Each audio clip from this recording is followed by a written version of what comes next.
Sometime, there was in the place where we lived an unusual excitement on the subject of religion.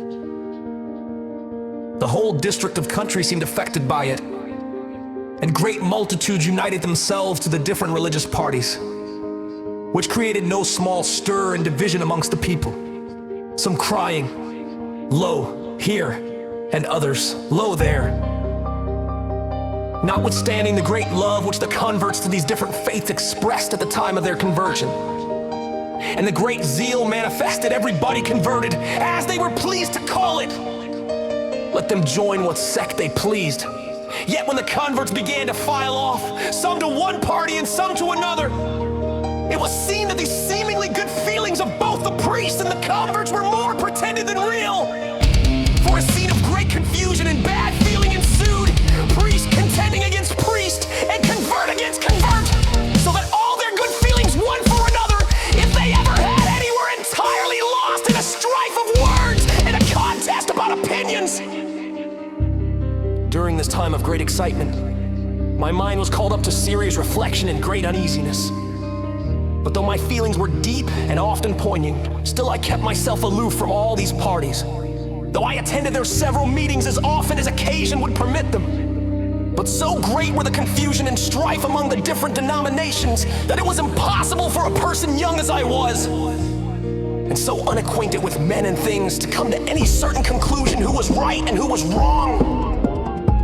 In the midst of this war of words and tumult of opinions, I often said to myself, what is to be done?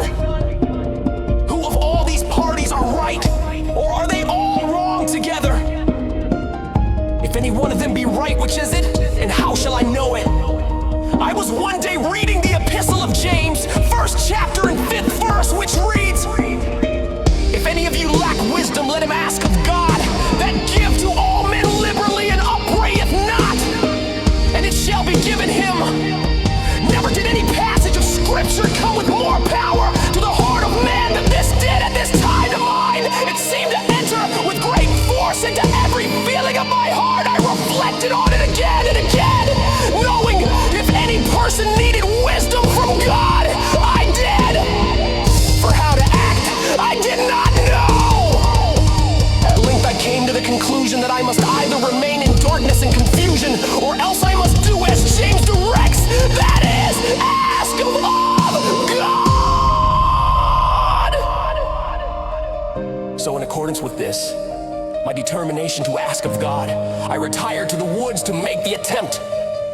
It was on the morning of a beautiful, clear day, early in the spring of 1820. It was the first time in my life that I had made such an attempt. For amidst all my anxieties, I had never as yet made the attempt to pray vocally.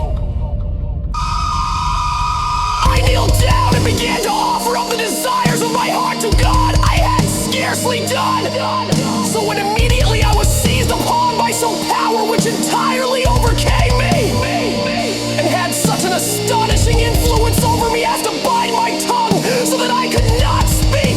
Thick darkness gathered around me, and it seemed to me for a time as if I were doomed to sudden destruction.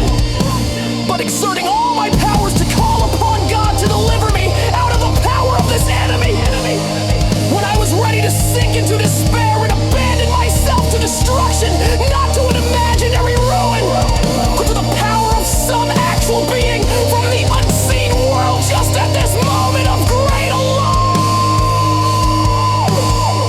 I saw a pillar of light exactly over my head, above the brightness of the sun, which descended gradually until it fell upon me. When the light rested upon me, I saw two personages, whose brightness and glory defy all description, standing above me in the air. One of them spake unto me, calling me by name, and said, pointing to the other, "Joseph, this is my beloved son. Hear him."